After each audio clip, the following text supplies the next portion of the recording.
은혜가 풍성하신 우리 구주 예수 그리스도의 이름으로 기도드립니다. 아멘. 네, 우리 옆에 분들과 한번 인사했으면 좋겠습니다. 우리 사랑하고 축복합니다. 이렇게 인사하겠습니다. 네, 사랑하고 축복합니다.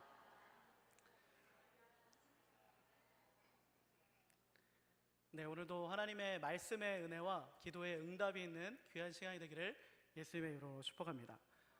여러분들이 제 얼굴을 보시면 아시겠지만 제가 금수저로 태어났습니다. 여러분, 금수저가 뭔지 아시나요? 네, 제가 서울에서 태어났는데 제가 태어날 때 서울의 부잣집의 막내 아들로 태어났습니다. 저희 아버지께서 제가 태어날 당시에 제가 79년생이거든요. 태어날 당시에 그 당시에 이름만 대면 알 정도의 대그룹의 임원이셨고, 저희는 이제 2층 집, 양옥집, 예전에 양옥집이라는 단어를 많이 썼는데 2층 집 마당이 있는 집에 살았습니다. 그래서 제가 이 부잣집 막내 아들로 태어났는데 제가 초등학교 7살 때까지만 부잣집 막내 아들이었고, 아버지가 갑자기 시작하신 사업이 정말 쫄딱 망해서 빚을 너무 많이 지게 돼서 야반 도주를 하듯이 시골로 이사를 가게 되었습니다. 제가 금수저로 태어났는데 이제 시골에서 가서 살아야 되잖아요. 그런데 저희가 살아가야 될 집을 딱 보니까 정말 무슨 흉가? 제가 TV에서나 예전에 아주 오래전 TV에 나올 정도의 그런 집이었어요. 흙으로 지어진 집인데 이제 약간 기울었습니다. 그런데 안 무너지더라고요. 약간 기울어진 집에다 지붕은 거의 막 날아갈 정도의 수준의 이제 지붕이었고, 여러분, 그 집에 아궁이가 있더라고요. 아궁이. 여러분, 아궁이 뭔지 아시죠? 아궁이에 불을 떼야지 이제 겨울을 날 수 있는 그런 집에서 제가 살았습니다. 그래서 제가 여러분 초등학교 때부터 뭘 했냐면 학교가 끝나면 집에 와서 나무를 해다가 이제 집에다 불을 뗐습니다. 여러분, 불 떼면 어떻게 되시는지 아시죠? 콧구멍을 이렇게 불 떼서 콧구멍을 이렇게 만져보면 이게 새카만 게 묻어나고, 옷에는 항상 학교 다녀야 될 옷에는 항상 뭐가 배어있냐면 이 불탄 냄새가 항상 배어있습니다. 여러분, 그때 제가 정말 그게 싫었습니다. 콧구멍이 시커매지는 것도 싫었고, 불 떼는 것도 싫었고, 옷에 이 불탄 냄새가 나는 것도 싫었습니다. 지금 여기 앉아 계신 분들 중에 이제 연세가 좀 지극히 드신 분들은 이렇게 말씀할 수 있어요. 아, 그래, 그랬지, 우리가 그렇게 살았지, 예전에는 다 그렇게 살았어 라고 말씀하실지 모르지만 제가 살던 시대는 아니었습니다. 네, 제가 살던 시골은 굉장히 잘 살았어요. 당시에 농촌이 부하여서 거의 2층 집에 살고, 기름 보일러, 불 때는 집 거의 없었습니다. 기름 보일러, 더 잘 사는 집은 이제 태양열로 이제 집을 이제 해서 이 온도를 조절하는 그러한 집도 있었어요. 그런 상황에서 저는 불 때는 집에 살았고, 그리고 다 기울어져 가는 집에 살았고, 코에는 시커먼 이 그을음과 옷에는 불탄 냄새를 가지고 살았습니다. 자연적으로 여러분, 제가 그것이 너무나 싫고 그것이 오래도록 지속되다 보니까 제 마음 가운데 뭐가 생기냐면 이 수치심이라는 게 생겼습니다. 수치심. 그런데 지금 생각해보면 그때가 참 은혜였구나. 왜 은혜였을까요, 여러분? 지금 생각해보니까 그때는 아니었습니다. 여러분, 요즘 황토집 얼마나 비싼지 아시죠? 그죠? 숨을 쉬는 친환경적인 집입니다. 여러분, 그리고 이 나이가 좀 지긋하신 분들은 이 구들장이 그립지 않으십니까? 불을 뗐을 때 그 뜨끈뜨끈한 방에다 등을 지지던 그때, 그죠? 그리고 가끔 서울의 외곽에 나가보면 식당에서 나무를 장작을 태서 이제 음식을 해주는 데가 있는데 이 장작 냄새가 그렇게 좋을 수 없습니다. 그죠? 지금 돌아보면 은혜지만 그 당시에는 굉장히 이 수치심을 갖게 되었습니다.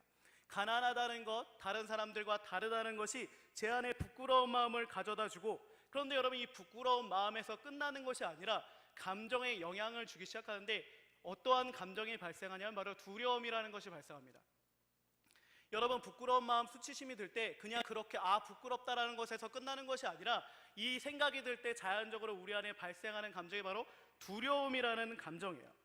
여러분, 이 두려움이라는 감정이 발생하면 또 어디에 영향을 미치냐면 우리가 의지적으로 무언가를 하는 데 있어서 굉장한 어려움을 우리에게 가져다 준다는 사실입니다. 그래서 여러분, 수치심을 느끼고 많이 오랫동안 수치에 노출된 사람은요, 항상 이 두려움이 많아요.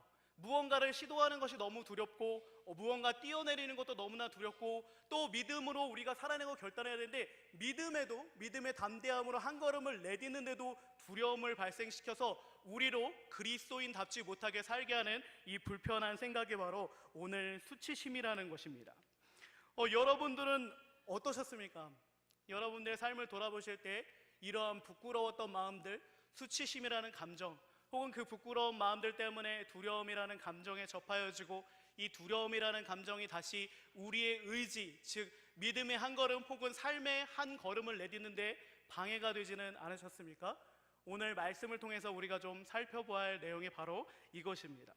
오늘 우리는 이 본문의 말씀을 통해서 수치심을 겪는 한 여인을 보게 되는데, 그 여인은 우리가 잘 알고 있듯이 이 혈루병에 걸린 여인입니다.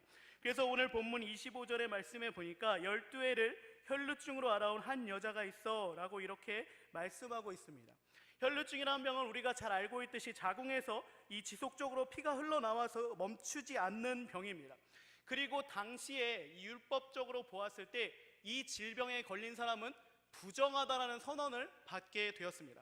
그래서 레위기 15장 2절의 말씀에 보니까 이스라엘 자손에게 말하여 이르라, 누구든지 그의 몸에 유출병이 있으면 그 유출병으로 말미암아 부정한 자라, 이렇게 되어 있습니다. 여러분, 이 여인이 지금 질병에 12년 동안 걸려있는 상태입니다. 충분히 이 질병 때문이라도, 이 낫지 않는 질병으로 인해서 수치심, 부끄러운 마음이 충분히 들 수 있는 상황입니다. 그런데 종교적으로 봤을 때, 율법적으로 봤을 때도 그 여인에게 부정하다라는 선언이 되어진 상태입니다. 즉 질병도 걸렸는데 종교적으로 의지해야 할 그 신앙에서도 이 여인에게 부정하다라고 이렇게 선언했다라는 것입니다. 얼마나 큰 수치가 더하여졌는지 우리는 알 수가 없습니다. 12년 동안 그러한 상황에 놓여이면서 이 여인의 수치심은 배가 되었을 겁니다.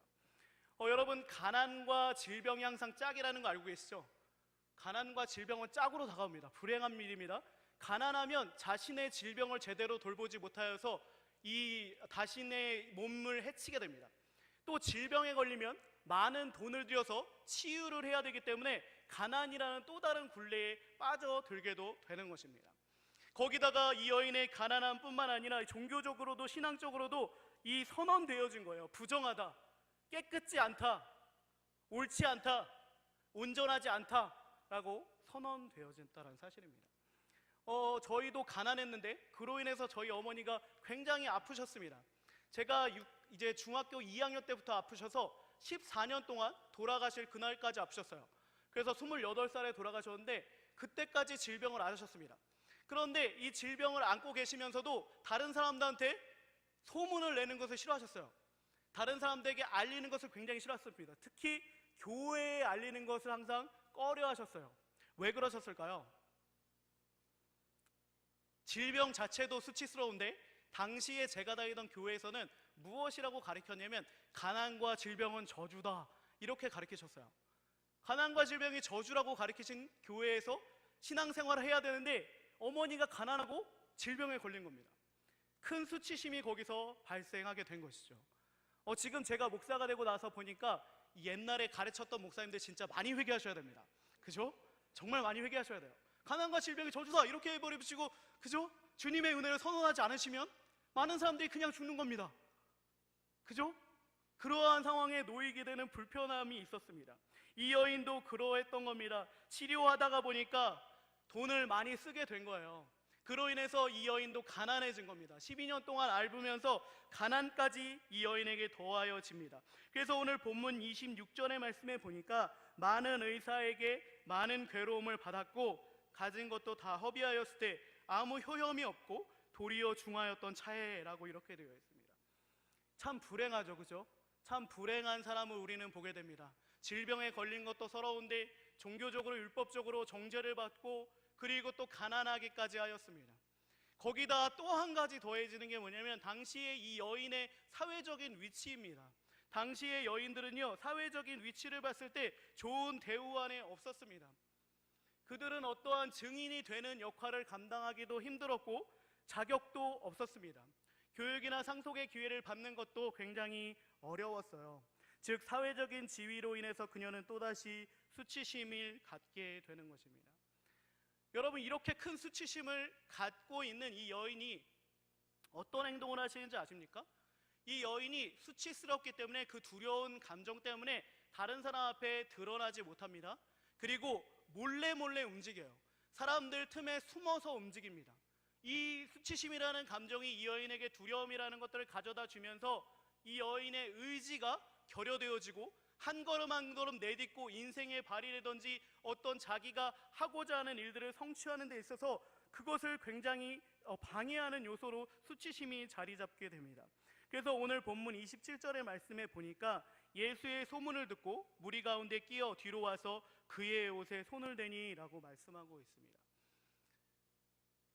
여러분, 이 여인이 한 행동은 그저 예수님의 뒤로 가서 예수님의 옷자락 만지는 정도밖에 할 수 없었습니다.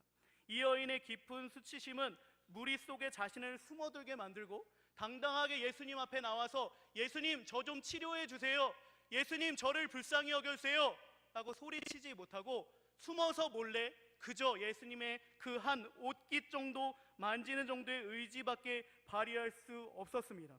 그럼에도 불구하고 그 의지는 그 여인에게 있어서 굉장히 큰 한 걸음이었던 것입니다. 무리 속에 있는 것조차 힘든 사람이 숨어서 자신의 가난과 질병, 여성이라는 지위, 종교적인 정죄에 빠져있는 그 여인이 숨어서 간신히 예수님의 그 옷자락을 만지는 것을 우리가 보게 되는 것입니다. 여러분, 수치심이 우리를 이렇게 만들어 버립니다. 이것은 그리고 비단 이 여인만의 문제는 아니었습니다. 우리가 또 다른 성경에서에 보면 우리는 수치심에 노출되어 있는 또 한 명의 여인을 보게 되는데, 우리가 잘 알고 있는 이 사마리아 수가성의 여인입니다. 요한복음 4장에 가보면요, 이 사마리아 수가성의 여인과 예수님이 만나는 장면이 등장하는데, 이 여인 역시 굉장히 큰 수치심을 가지고 있는 여인입니다. 이 여인의 수치심은 어떻게 표출되냐면, 아무도 물 길러 나오지 않는 가장 뜨거운 낮 12시에 우물에 나와서 물을 깊게 만들었다는 사실입니다. 그 여인은 어떤 걸로 수치심을 느꼈냐면 결혼에 실패한 것으로 수치심을 느꼈던 여인입니다. 성경의 기록에면 그녀의 남편은 6명이 있었다라고 되어 있지만 실제로 그녀가 창녀여서 어떤 음란한 행위를 통하여서 남편이 많았는지 여러 가지 해석이 있지만, 또 어떻게 보면 출산에 실패해서 계대 결혼을 통하여서 그 자손을 보기 원해서였는지, 혹은 많은 남자들에게 이혼을 당해서 그러한 상황에 놓여있는지는 알 수 없지만, 그 여인은 여전히 부끄러운 마음, 그 결혼의 실패로 인한 깊은 수치심을 갖게 되었던 여인입니다. 그래서 그 여인은요, 사람들을 피해 다니는 거예요. 사람들이 없는 시간에 우물에 물을 기르러 나오게 된 것이라는 사실입니다. 여러분, 이 수치심, 부끄러운 마음은 사람들에게 두려움이라는 감정을 일으키고, 두려움은 항상 행동에 제약을 가져다 줍니다.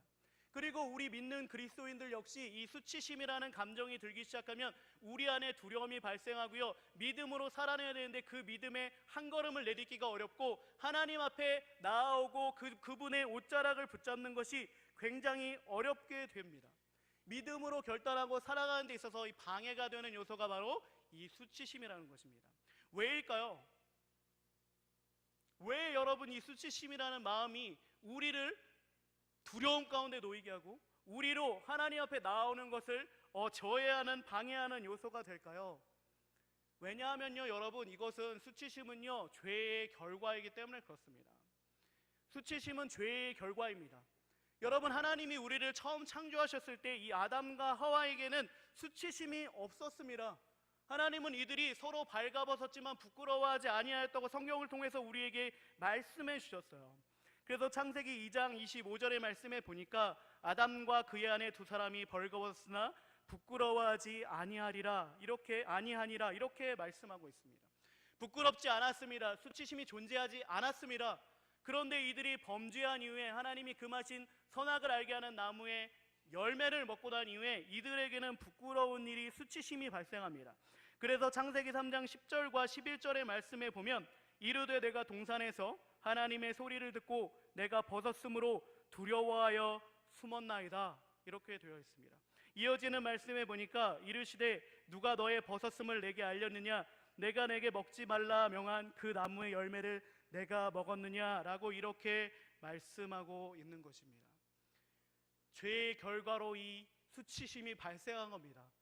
우리는 부끄러워하지 않았던 존재들입니다. 하나님 앞에서 두려워하여 숨지 않았던 사람들인데 이 죄가 우리를 이렇게 만들어 버린 겁니다. 그로 인해서 이 수치심이 발생하면 두려워하는 마음이 발생하기 시작하고 믿음으로 살아가는 데 있어서 방해를 하게 되는 것이 바로 이 수치심이라는 감정입니다. 하나님 앞에 나와야 되는데 하나님 앞에 서서 숨게 만들고 믿음의 담대한 한 걸음을 내딛지 못하게 만드는 감정이 바로 이 수치심으로 인한 두려움이라는 사실을 우리가 분명히 알 필요가 있는 것입니다. 바로 이 수치심은 죄의 결과입니다. 이 죄의 결과를 해결하지 않는 이상은 이 수치심의 문제를 우리가 해결할 수 없게 되는 것입니다. 오늘 이렇게 수치심 가운데 있던 이 혈루병 여인이 오늘 예수님을 만나는 겁니다. 예수님을 만납니다. 두려움 가운데 그분의 옷자락을 만져요. 그리고 그분의 옷자락을 만지는 그 순간 자신의 질병이 깨끗하여졌음을 알았습니다. 그래서 본문 29절의 말씀에 이에 그 혈루근원이 곧 마름에 병이 나온 줄을 몸에 깨달으니라 라고 말씀하고 있습니다. 오랜 고통이 끝났습니다. 오랜 질병이 떠났습니다. 이 여인은 그 질병의 치료 가운데 충분히 감사하고 기뻐했습니다. 그런데요, 예수님의 행동이 이 여인을 방해합니다. 어떻게 방해하나요? 굳이 안 찾으셔도 되는데 이 여인을 찾으세요. 이 여인은 수치심 때문에 숨어서 몰래 예수님의 옷을 만졌습니다. 그로 인해서 치료가 됐습니다. 이걸로 충분한데 예수님은 거기서 멈추지 않으시고 이 여인을 찾으시는 거예요. 그래서 오늘 본문의 30절의 말씀에 보니까 예수께서 그 능력이 자기에게 나간 줄을 곧 스스로 아시고 무리 가운데서 돌이켜 말씀하시되 누가 내 옷에 손을 대었느냐 하시니, 또 이어지는 32절의 말씀에도 보니까 예수께서 이 일을 행한 여자를 보려고 둘러보시니 라고 이렇게 말씀하고 있습니다. 굳이 그러셔도 되지 않는데 충분합니다. 질병이 떠나간 것만으로도 감사해요. 그런데 예수님은 거기서 멈추시 않으십니다. 사람들의 시선이 두렵고 수치심이 많아서 그냥 조용히 예수님의 옷을 만졌던 것뿐인데 그 여인을 찾기 시작합니다. 다시 이 여인을 지배하는 감정은 두려움입니다. 이 여인에게 다시 두려움이 찾아와요. 그래서 본문 33절의 말씀에 보니까 여자가 자기에게 이루어진 일을 알고 두려워하여 떨며 와서 그 앞에 엎드려 모든 사실을 여쭈니 라고 이렇게 말씀하고 계신 겁니다. 고백하고 있는 겁니다. 여러분, 충분하잖아요. 질병에서 걸린 것, 해결된 것 충분합니다. 그래서 숨어서 옷을 만진 거예요. 드러나기 싫었던 겁니다. 그런데 예수님이 일부러 찾으셔서 그 수치를 모든 사람에게 드러내시는 거예요. 이 여인의 수치심을 그대로 드러내십니다. 모든 사람들 앞에서 이 여인의 수치심을 그대로 알려버리십니다. 이 여인의 두려움을 그대로 보여주시는 거예요. 왜 그러셨을까요, 여러분? 왜 그러셨을까요? 여러분, 예수님께서는요, 이 여인의 질병을 치료해 주는 것뿐만 아니라 그 여인에게 너의 모든 죄가 해결되었다, 그 죄로 발생한 모든 수치심이 이미 해결되었다 라고 여러분 선언해 주시기 위해서 이렇게 하신 겁니다. 그래서 오늘 본문 34절의 말씀을 보면 예수께서 이르시되 따라 내 믿음이 너를 구원하였으니 평안히 가라, 내 병에서 놓여 건강할지어다, 이렇게 말씀을 하세요. 이 여인은 병이 낫기를 원해서 예수님의 옷가자락을 만졌을 뿐인데 예수님의 선포는 무엇입니까? 따라 내 믿음이 너를 구원하였다, 내 죄의 문제가 다 해결되었어, 죄로 인한 수치심이 다 떠났단다, 두려움 가운데 있는 그 감정이 다 해결되었단다, 네가 네 질병에서 놓여 건강하게 되었단다, 자 이제 두려워하지 말고 연약한 모습으로 살지 말고 너 담대하게 나아가서 믿음으로 살아라, 이렇게 선언해 주셨다는 사실입니다. 여러분, 예수님께서 이 여인을 완전하게 치료해 주신 것입니다. 완전한 치유 가운데 놓이게 하셨던 것입니다. 우리는 또 다른 본문의 이 요한복음 4장의 말씀에서 사마리아 수가성 여인의 모습을 보게 됩니다. 이 여인도 굳이 12시에 물길로 나온 건 아무하고도 만나고 싶지 않아서였습니다. 자기가 남편이 6명 있다는 것, 결혼에 실패한 사람이라는 것, 출산에 실패한 사람이라는 것, 누구에게도 보여주고 싶지 않았던 여인입니다. 그런데 예수님이 뭐라고 하시냐면요, 그걸 그대로 말씀하셔요. 굉장히 짓궂습니다. 요한복음 4장 18절의 말씀에 보니까 너에게 남편 5이 있었고 지금 있는 자도 내 남편이 아니니 내 말이 참되도다, 이렇게 말씀하세요. 굳이 너무 짓궂습니다. 굳이 그렇게 얘기하지 않으셔도 되잖아요. 주님, 이미 내가 알고 있고 다른 사람도 알고 있어서 나는 그거 들키기 싫어서 숨어 다니는 사람인데 왜 굳이 이야기하세요? 왜 굳이 말씀하세요? 왜 나의 수치를 드러내세요? 라고 이렇게 항의할 수도 있었습니다. 그런데 여러분, 그 여인에게도 예수님께서는 진정한 죄에서의 자유, 수치심으로부터의 자유를 선언해 주시는 거예요. 그 여인이 예수님과 만나고 대화한 이후의 행동을 통해서 우리는 그것을 명확하게 알 수 있습니다. 그 여인이 예수님을 만나서 그 죄의 문제와 수치심의 문제를 해결하였습니다.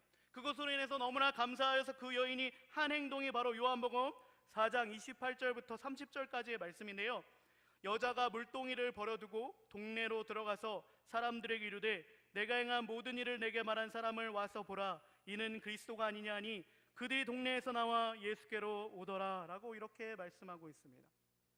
여자가 한 행동이 무엇입니까? 사람들을 피해서 물을 길러 왔던 이 여인이 한 행동이 바로 동네 사람들을 찾아다니면서 이렇게 말하는 겁니다. 너희들이 와서 보라, 그리스도가 여기 계시다. 나의 문제가 해결되었다. 내 죄와 수치심이 다 그분을 통하여서 가리워졌다. 내가 진정으로 구원받았다 라고 담대하게 믿음의 한 걸음을 살아가게끔 주님이 만들어 주셨다는 사실입니다. 혈루병에 걸렸던 그 여인에게 이 부정한 마음들, 이 부족한 마음들, 수치심을 드러내심으로 온전하다, 깨끗하다, 정하다라고 선언하셨던 그 예수님, 바로 오늘 사마리아 수가성의 여인도 선언해 주시는 거예요. 내가 정하다, 내가 깨끗하다, 내가 온전하여졌다, 너의 죄의 문제가 해결되었다, 너가 수치심으로부터 벗어났다, 너의 두려움의 감정을 떠나라 라고 할 때 그 여인의 행동은 무엇이었습니까? 동네로 들어가서 사람들이 많은 그 자리를 찾아가서 주님을 증거하는 믿음의 담대함을 살아낼 수 있었다라는 것입니다. 여러분, 저와 여러분들이 겪는 수치심의 문제는 무엇입니까? 우리를 부끄럽게 만드는 일은 뭐죠? 우리를 두렵게 만드는 것은 무엇입니까? 우리의 행동에 믿음의 한 걸음을 방해하는 요소는 무엇입니까? 여러분, 예수님께서요 이미 십자가에서 모든 수치를 감당하시고 죽으셨습니다. 우리의 죄의 문제를 모두 해결해 주셨습니다. 그로 인해서 우리는 더 이상 죄에 매이지 않은 죄로부터의 자유를 경험한 사람들입니다. 수치심이 더 이상 우리의 발목을 붙잡을 수 없습니다. 그 선언을 붙잡으시기를 바라요. 주님이 우리를 어떻게 선언하여 주셨는지, 네가 정하여졌다, 너가 깨끗하여졌다, 내가 너의 수치를 다 짊어지고 십자가 안에서 해결하였다 라고 하는 그 선언을 오늘 붙드시길 바랍니다. 오늘 그 말씀 앞에 나오시길 바랍니다. 의지가 약할 때 손을 뻗어서 주님의 그 한 옷자락이라도 만질 수 있는 힘을 내시길 바라요. 그렇게 할 때 여러분, 우리의 수치심이 사라지고 두려움이 떠나고 우리가 믿음의 담대함과 한 걸음의 발을 내디딜 수 있는 용기를 주님으로부터 받게 될 수 있는 것입니다. 여러분, 서두에서 제가 언급했듯이 저는 오랫동안 수치심에 노출된 사람입니다. 그리고 저는 성격이 내성적일까요? 외향적일까요? 딱 봐도 내성적이죠, 그죠? 저는 천성적으로 내성적이에요. 거기다가 수치심으로 오랫동안 영향을 받은 사람입니다. 다른 사람 앞에 서는 게 쉬울까요? 두려울까요? 어렵습니다. 저는 진로를 잘못 선택했습니다. 저는 목사가 돼서는 안 될 사람이에요. 제가 솔직히 말씀드리면 저는 찬양 인도하는 게 제일 싫습니다. 설교하는 게 제일 싫어요. 왜요? 모두가 저를 쳐다보시잖아요. 지금도 좀 다른 데 보셨으면 좋겠는데, 그죠? 예, 오늘도 저는 수치심에 놓일 때가 있어요. 사단이 끊임없이 네가 정하지 않다라고 이야기할 때가 있습니다.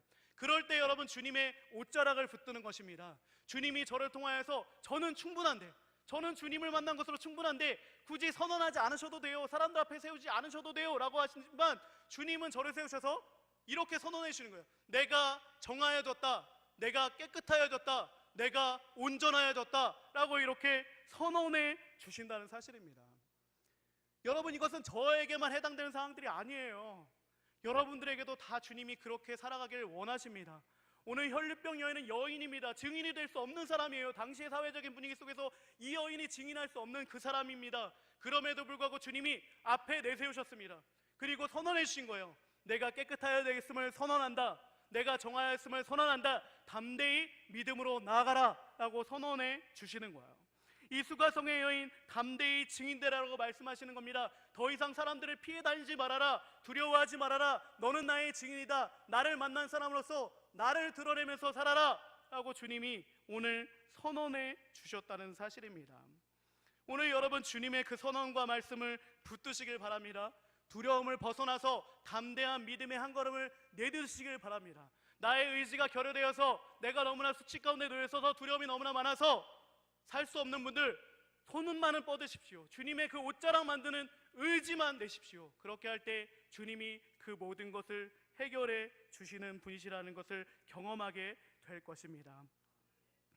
말씀을 맺겠습니다. 오늘 여러분들을 두렵게 하고 발목을 붙잡아서 믿음의 발걸음을 내딛지 못하게 만드는 어려움과 수치심, 여러분 무엇이에요? 질병이세요? 여러분 병 가운데 있으십니까? 가난하십니까?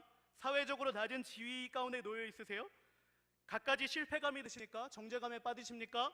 외모 때문이세요? 다른 사람이 겪지 못한 아픔 때문입니까? 여러분, 그 모든 문제를 주님이 십자가에서 다 해결해 주셨습니다. 오늘 혈루병 여인이 예수님의 옷자락을 붙잡았던 것처럼 주님의 보좌 앞에 나아가 그분을 바라보시고 그분의 옷자락을 붙잡으시고 그분이 우리에게 어떻게 선언해 주셨는지를 붙드시기를 바랍니다. 오늘 수가성의 여인처럼 더 이상 두려움 가운데 숨어 다니지 마시고 담대함으로 믿음의 한 걸음을 내딛어서 주님 증인된 담대한 증인으로 살아내시기를 부탁드립니다. 여러분, 하나님께서 죄를 범하고 수치심을 느끼기 시작한 아담과 하와 그 벗은 사람들에게 가죽옷을 지어 입으심으로 그 수치를 가려주셨습니다. 그래서 창세기 3장 21절의 말씀에 보면 여호와 하나님이 아담과 그의 아내를 위하여 가죽옷을 지어 입히시니라 라고 이렇게 말씀하고 있습니다. 또한 시편 25편 3절의 말씀에 주를 바라는 자들은 수치를 당하지 아니하려니와 라는 이 말씀을 붙들고 또 하루 한 주를 살아내고 승리하시는 믿음의 성도님들이 되시기를 예수님의 이름으로 축복합니다. 기도하겠습니다.